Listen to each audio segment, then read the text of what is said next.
Hi guys, this is Nandini. Welcome to another vlog. সেদিন আমি বই পড়তে পড়তে কেক খেতে চাইছিলাম, তো আমার বোন আমাকে কেক বানিয়ে দিয়েছিল। সেই ভিডিওটা আমি তোমাদের সাথে শেয়ার করে নেব। ফার্স্টে এই পনির অর্ডার করে নিয়েছিলাম, এগুলো সব অর্ডার করা। এই যে ছিল পনিরের পিসটা, নেওয়া হয়েছিল ওই বিস্কিট, এটা ছিল ভ্যানিলা এসেন্স, কোকো পাউডার। তারপরে পনিরটাকে এভাবে স্লাইস স্লাইস করে কেটে নেওয়া হবে পরিমাণ মতো। তারপরে সেগুলোকে কিউব করে নেওয়া হবে।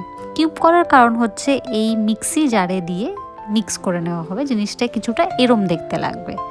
দেন এটাতে মিশিয়ে নেওয়া হবে কোকো পাউডার। ও অলরেডি এটাকে ফাটিয়ে দিয়েছিল, আমি ওই সময় ছিলাম না, তো ফাটিয়ে নেওয়ার পর কোকো পাউডার মিশিয়ে এই রকম জায়গায় এসে দাঁড়াবে।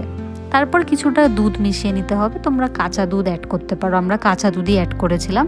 আর ভালো করে গুলিয়ে নেবে, ফাটিয়ে নেবে জিনিসটাকে। এরপর একটু অ্যাড করে নেবো ভ্যানিলা এসেন্স ফ্লেভারটার জন্য। তারপরে আবার জিনিসটাকে সুন্দর করে মিক্স করে নেব, ভালো করে মিক্স করতে হবে গাইস। এরপর যে বিস্কিটটা দেখিয়েছিলাম, বিস্কিটটাকে এভাবে থরে থরে সাজিয়ে নেওয়া হবে, আর তারপরে এই ব্যাটারটাকে ঢেলে নেওয়া হবে বেসিক্যালি। তারপরে একটা লেয়ার ক্রিয়েট করা হবে, এই লেয়ারের ওপর আবার বিস্কিট অ্যাড করা হবে, বিস্কিটগুলোর ওপরে আবার লেয়ার অ্যাড করা হবে।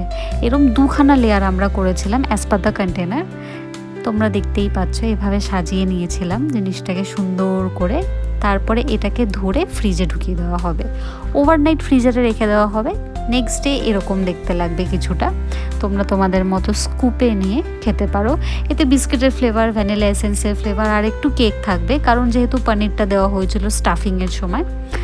আমার খেতে বেশ ভালো লেগেছিল, তোমরা বাড়িতে ট্রাই করতে পারো। পুরো credit goes to this person, যে এত সুন্দর করে ধৈর্য ধরে বানিয়েছিল আমার রিকোয়েস্টে। Thank you for watching.